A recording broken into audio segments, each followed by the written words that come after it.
Hello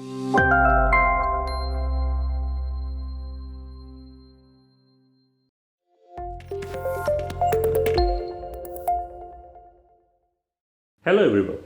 Today we have with us Devi Nandana, who has secured the 92nd rank in this year's civil service examination. So without much further ado, let us welcome Devi to this interview. Hi Devi. Hello sir. So Devi, tell us a bit more about yourself, your background, your family and all. Sir, I hail from Trivandrum. I was born and brought up here. My parents were both working in Trivandrum. My father was working in Secretariat and my mother was a professor in MG College. I have two sisters. My elder sister works in the army. She is a doctor with the Indian Army. And my younger sister is doing her second year of BCA. I did my schooling from Trivandrum and I completed my BTech in electrical engineering from NIT Calicut. After that, I worked in Deloitte for 2 years from 2016 to 2018. So Devi, was civil services your childhood dream or was it something that you discovered later in your life? Civil services was something that I discovered very late, almost around 2017. In the beginning, when I was doing my course in NIT, I wanted a campus placement because I thought I would pursue my career in engineering field itself. So through campus placement, I got placed in Deloitte. I worked there for almost 1 year and 9 months. And while I was working in Deloitte, I got acquainted with some friends of mine who were preparing for this exam. That is when I thought I should give a try. But I wasn't really aware of the demands of the examination. So I had registered for multiple examinations at the time. For example, civil service examination, CDS, etc.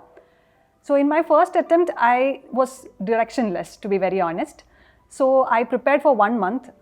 I was not sure whether that's enough or not. I prepared for 1 month and I gave my first attempt. And that was grossly insufficient to help me clear it.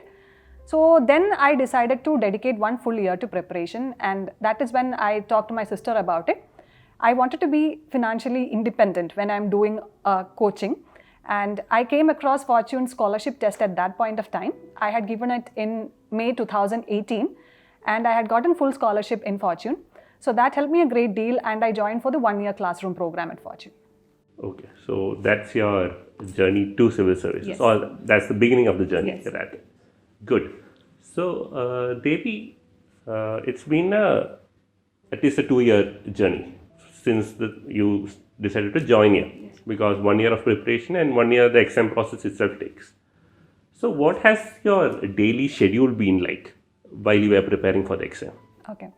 Initially, it was a little bit difficult for me to adjust to the studying schedule because I was working for almost 2 years. So I was not able to put in 10 hours or 12 hours in the beginning. So for anybody who is coming new to this field from a working environment or something like that, I would ask them to give around 2 months to get accustomed to the civil service environment. That is exactly what I did too. So in the beginning, I started studying for maybe 3-4 hours a day, and then gradually I increased it to 8 hours, and it went to maximum of 10 hours on certain days.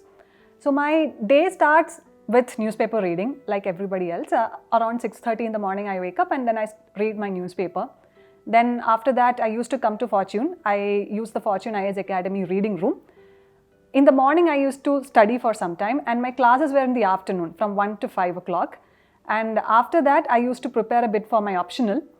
And later on, I would go back home and revise the topic that was taken in class on that particular day, and also refer to a daily current affairs capsule so that I can supplement my newspaper reading. Devi, even though a lot of aspirants daily read the newspaper, they are not able to retain the information. As you know, there is in fact, an overload of information at times. So what was your revision strategy like? So when I was reading the newspaper, in the morning, I used to read the newspaper and mark out news which I consider to be important. So when I say I marked out things that were important, the syllabus would be my blueprint. So according to that, I used to mark out important information. And then in the evening, towards the end of my day, I used to refer to a daily current affairs capsule, as I already mentioned. And in that, I would check if the news that I marked out is already present. So then I would compare these two. And then I used to write notes based on that. And my notes used to be very crisp, not full sentences or anything, just in points. And that is how I prepared my newspaper notes. And I have referred to this newspaper notes till the end. For example, throughout my preparation, I never relied on any other current affairs material. So after 1 month of making current affairs notes for that particular month, I would revise that once. Then before prelims, I would revise it. For test series at Fortune, I would revise it. Before mains, I revised it. So I have revised my notes many number of times, and that helped me in retaining information. Otherwise, the volume of information is just too vast for anybody to remember. Correct. So you had handwritten notes, right? Yes. Okay.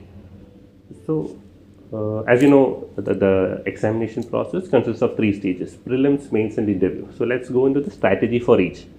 What was your general approach for prelims? So for prelims, initially I was completely unaware of how to go about prelims because it was quite enigmatic to me. But then I modeled my preparation schedule based on the weekly tests at Fortune. For example, when the year is starting, it is NCERT test every week. After that, we graduate to prelims test series. So every week my timetable, I told you that my classes were in the afternoon. So in the morning I would be free, and that is when I would utilize time to learn topics. So that was completely dependent on what is up for test that week at Fortune. So that helped me complete the syllabus also in time. I did not have to make a different syllabus. So in the morning I used to study for the particular test, and in the evening I used to revise topics that were taken in the class on that day. So that is the process that I continued for 1 full year until the prelims examination, actual prelims examination. And along with that, I referred to my current affairs notes again and again. I practiced many test series, Fortune test series I took, and then a couple of tests from outside also, which we could download online. I had done those tests also so that I get a little bit more exposure. So when it comes to prelims, it is revision and taking tests. So it is mostly like test, revise, repeat, that process. That is what I followed. Okay, that's a good strategy. Test, revise, repeat. Okay, I'll remember that. So let's move on to the mains stage of preparation. At the heart of the mains examination is the answer writing process, right? So what was your approach towards answer writing? How did you go about it? Okay, so I started answer writing with the mains classes at Fortune. That was pretty early on. For example, if my mains is in September 2019, I started my answer writing in almost November 2018, along with the mains classes at Fortune, after almost a month of mains classes, so that the classes bridge the knowledge deficit that every aspirant has. So that is what I followed.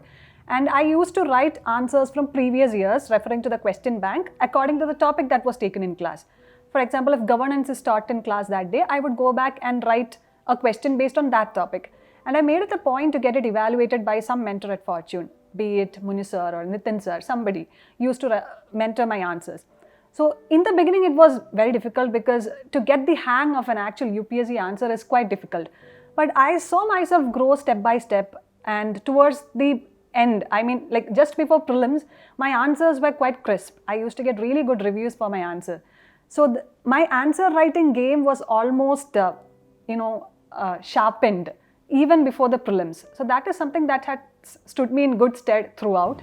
So Devi, that's typically a huge difference between the first mains answer you write and the actual mains answer that you write. There is actually a quality improvement process that you yourself undergo through that duration of preparation. So how was your journey in answer writing? So the main difficulty that every aspirant faces when he or she starts answer writing is actually bringing himself or herself to write an answer, because the process is a little difficult. So initially it was difficult for me also. I was finding it very difficult to complete an answer in the time that is given for it. But then I thought I would take generous time for the first answer. For example, if we have to complete an answer in like 6 to 7 minutes, I used to take as long as 20 minutes to write an answer. And this continued for maybe a month or two. I was writing one answer every day, taking 15 minutes. But later on, I started writing one answer, taking exactly 6 to 7 minutes. And after that, I started writing 3 to 4 answers, taking 15 to 20 minutes, like that. So it was like a Lego game, building one level at a time. And finally, before the actual mains, I was able to complete the entire paper without much stress. So the answer writing process is something that I molded step by step, like baby steps, one by one. That is how I built it, and I think that is how everyone should go about it. If you start stressing about in the beginning itself, as in you're not able to complete the answer in time, etc., you will actually be torturing yourself. So give yourself some time and build your game one by one, like that, step by step. Okay. So Devi, you just told us the process wherein you were able to cover the quantity of answers, as in so many questions in just 3 hours. But what was the quality enhancement process? As in the quality of your first answer and the last answer would have been different. Yes. So what was the tips that you followed to improve the quality of your answer? So the first thing that anybody who's attempting a mains question should keep in mind is addressing the question properly. So in the first read of the question itself, I used to underline the key points of the question so that I address it in my answer. Second thing was that I do not believe in pre-made introductions. My introductions are made based on the question, borrowing words from the question so that the evaluator feels that we have addressed the question straightforward rather than beating around the bush. And I always try to bring in some current affairs related connect to the answer if it is there. For example, for geography, economy and all, you can bring such connect. But it might not be possible for history. But wherever it's possible, I used to do that. Then I followed a point format in writing answers for most of the questions. Unless there are some questions in which I do not know many points, then I might have to expand a little to fill the space. In such a circumstance, I used paragraphs. Otherwise, I usually used a point format. And another thing is, I was very bad at drawing diagrams. I could never draw diagrams and complete the paper at the same time. So I drew diagrams only when they were necessary. For example, it should be either implicit or explicit in the question that a diagram is required. So if the requirement is felt, only then did I draw a diagram for it. But then there were so many people who said that diagrams are very important, and I realized that I am very bad at it. So then I wanted something that would add that panache to my answers. So I tried to give as many examples as possible. Wherever an example was there, a relevant example was there, I made sure that I write it. For example, government schemes or things like that.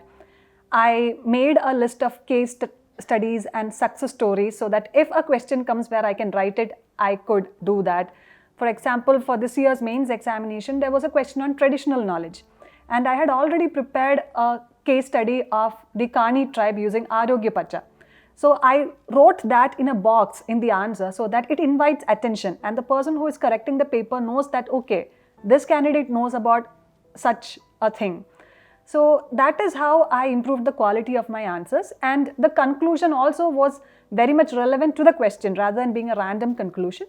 And if I have some way forward or some government schemes which have been beneficial, etc., I made it a point to write that in my answer. Okay, so now we have done prelims, we have done mains, now we are to the final frontier, interview. So how was your interview preparation journey and how was your actual interview? Okay, so we got to know about the mains results on Jan 15th. I was in Kolkata with my sister at that time, and my interview dates came shortly. It was on March 18th, so it was before the COVID season. So I didn't have that much of a stressful environment. But in the beginning itself, I had decided that I wouldn't go to many places for interview training because I wanted to retain my natural style of speaking, etc., etc. I thought originality would be awarded. I still do not know about it because marks are not out. But so I took mock interviews from Fortune. I took 3 mock interviews at Fortune, and I took 1 mock interview at the State Academy. So in the first mock interview onwards, I used to get good feedback for the presentation, confidence, etc. But there was always this knowledge deficit that was there. I tried to bridge that. I learned topics after each and every mock interview. I worked on my weak areas. But eventually, as everyone says, this is not an interview. This is a personality test. And you cannot anticipate all questions beforehand. Some people are extremely lucky that way. But for me, it was a completely different experience when I went to the actual interview. None of the questions were DAF based. At least most of the questions were not DAF based. I had prepared based on the DAF, but the questions were completely different. I couldn't answer almost 5 to 6 initial questions that my chairman asked. So I felt at that point, but I was very confident about my interview because so many people had given me the courage to face the interview and I had gotten good feedback also. So I was very confident. So even when I told the chairman that I do not know an answer to a particular question, I think I didn't falter much. I just told him that, sir, I do not know the answer to this question, and we moved on to the next question. My chairman was the chief secretary of Jammu and Kashmir, so all the questions were based on Kargil and the areas around Kargil, and I wasn't anticipating it at all. But I could answer questions asked by other members of the panel, and overall, some questions I got feedback as it's good or something like that. But for some questions, my chairman himself said that he expected to know something. So it was a mixed experience. Okay, fair enough. So, Devi, during this entire preparation journey, stress management is an important issue because a lot of students, aspirants struggle with how to balance their emotional life also. What are the tips that you would like to give aspirants on stress management? So, one thing that I was very sure of when I started this UPSC civil services journey was that I would make this a part of my life, but I would never make this my life. So, I had a life around me, and this was just a small part of it. So, in the morning when I wake up, I would probably do some yoga with my mom. My mom is a yoga practitioner, or I would do some sort of exercise. At least I would cycle in my lane 2 rounds. So that kept me in a good energy level. I wasn't always dull or stressed about the exam. Then second thing was that I knew that this is going to be difficult because it's one of the most difficult exams in India. So I was already aware of that. So I didn't pressurize myself into performing best in the beginning itself. It was a very slow process of realization. So step by step, I saw myself grow. I was getting positive feedback for areas wherein I had put in the work. So I was quite satisfied with it. And I always found time for things which I like and people who I love. So I used to hang out with friends. I used to have a very good gang of friends in Fortune itself. That was one of the best takeaways of this 1 year of preparation. But and with them, we used to go out for movies on weekends. On Sundays, I used to watch movies because I like watching movies a lot. So that acted as a stress buster for me. So I added a little bit of everything that I like into my preparation. So it was actually a very joyous ride of 2 years. Great. So one area which we haven't covered till now is optionals. So what was your optional? How did you finally decide to take that optional? I think initially you had taken one option and then switched over to another optional. So how was that journey and what was your optional preparation strategy? So this is one topic in which I have a lot to talk about because when I took an optional in the beginning, so I told you that I had given the UPSC prelims in 2018.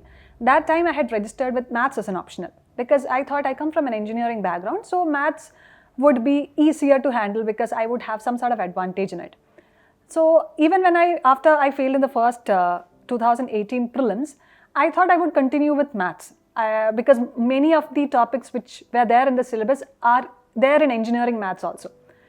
But after 6 months of studying maths, I used to study optional every day in the beginning. So I found that I am reaching nowhere with the syllabus. First thing is because I had not analyzed the syllabus fully. There were topics which were easy, but there were topics which were extremely difficult, the kind of topics which I cannot deal by myself. And at that time, I understood one key principle about optional. It's not just your interest. You have to look at a lot of factors when you choose an optional. First thing is obviously your interest. Second thing, you have to check if there is good mentorship for it, if there is enough material for it, if there are resources, if there is a good test series so that you can test yourself and analyze where you stand. So these things were not there for maths in Trivandrum at that point of time. I did not have a good peer group also to prepare. So very late into my preparation in December 2018, I decided to change optional. I discussed with my mentors at Fortune and they suggested that I could go for either Malayalam or sociology, and I picked Malayalam. So in January, I changed the optional to Malayalam, and it has been one of the most difficult difficult decisions that I had to take during the preparation. Okay. Can you elaborate on your strategy for Malayalam? Okay. So this strategy that I followed for Malayalam is something that a person should follow only if they are short of time. Because if you are choosing Malayalam as an optional way before in your preparation, then you will have the kind of leisurely time to enjoy the subject and learn it in its fullest and understand the key nuances of the subject, etc. But for me, I was running short of time. I had changed the optional in the last moment. So I took classes at Mini Teacher's Malayalam classes. Her name is Mini Narayanan Nayar. So my classes started by December end, Jan beginning, and the classes were of 3 months duration. It ended just before prelims, around April time it ended. So when the classes were happening, I was simultaneously juggling prelims test series, my mains classes at Fortune, everything. So I couldn't do much of Malayalam in the beginning. I was just following what she was teaching in class and probably coming back home and learning the topics every day. Other than that, I did not prepare much for my optional before prelims. So because of this, I had to do a lot of heavy lifting after prelims, and it did burn me out at some points because there was a lot to cover in a very short period of time, and I wouldn't have been able to do it without the help of all those people around me. For example, I sought help from mini teacher. I sought help from my friends who were better than me in Malayalam. And I sought help from my mentors at Fortune, especially Muni sir, who suggested tips to ace my Malayalam game. So I had borrowed a lot of tips from everyone to help me do the optional in 3 months. But still, it's a pretty risky strategy to kind of put it towards the fag end, the optional, right? It is an extremely risky strategy. I would say it's quite suicidal also if you try to do it. For example, for me, I had done a lot of calculative study. You say, right, profit loss, cost benefit analysis when I prepared for my optional because I was running short of time. So the first thing that I did was I enrolled for 2 test series. So before the actual Malayalam optional mains, I had written around 25 tests only for Malayalam so that I wouldn't be underconfident in the actual examination center. Also, I did a lot of steps to improve my Malayalam in this 3 months. First thing was that I started reading the editorial of Malayalam newspaper so that I improve on my language. I was kind of out of touch with my language because I was working in Bangalore for 2 years and I was interacting mostly with non-Malayalis. Second thing was that I started watching Malayalam news while I'm having dinner in the evening so that I pick up very good usages of words and stuff like that. Then I concentrated on areas that I'm strong in. I identified strong areas while I'm giving tests. So I told you I gave a lot of tests. So through the tests, I found out that in paper 1, I was good in answering questions from the first 4 units. So a lot of my concentration went to improving my knowledge in the first 4 units and giving my best for those 4 units, questions from those 4 units. Because in an actual exam, no person would be able to write all the questions with equal quality. So I wanted to make sure that any question that comes from the first 4 units, I should be able to write it in a very good manner. So even if I have to attend a question from unit 5 and 6 for paper 1, it wouldn't matter much if the quality suffered a little bit. Similarly, for paper 2, I found out that I scored extremely good in questions from the poetry section, but I wouldn't score that well in the questions from the prose section. So I made sure that when given a choice to pick questions, I would choose maximum number of questions from the poetry section. Also, I made notes for paper 1. For paper 1, I made notes keeping time in mind. For example, my notes were prepared keeping 15 minutes, 20 minutes, etc. So for most of the questions, I wrote exactly my notes as the answer. And I prepared my notes referring to previous year's questions. So an amalgamation of all these strategies is what helped me write well in the mains answers. And because I wrote so many tests, I finished the exam well in advance. I finished 5 minutes in advance for both papers, paper 1 and 2. So Devi, there were a lot of practical tips I'm sure that a lot of aspirants would find useful in their optional preparation. So thanks for that. One more favor. Is there any last minute tips that you want to give students who are going to take prelims in less than a month? Okay, so when we talk about last minute tips, I would say that instead of resorting to some new method in the last minute, you should keep on doing what you were doing already. And you should trust your preparation. The preparation of 1 year that you have put in, you should trust your preparation. Limit resources at this point of time and revise as much as possible. Probably take a few more tests, and after say 2 weeks, just 2 weeks before the actual prelims examination, stop taking tests or take tests in which you are sure you'll score very good. So that gives you a kind of confidence booster. Nobody wants to be tensed about the exam before giving the actual exam. So that helps you keep your calm. And I would say if there is a person who feels very stressed about the exam, find some time to meditate yourself, eat good food. Right now it's the corona season, so stay safe and keep revising and enjoy the process. So thanks Devi for the really insightful tips. It was wonderful speaking to you, and again congratulations for securing the 92nd rank in what is practically your first attempt. So congrats again. Thank you, sir. Thank you so much.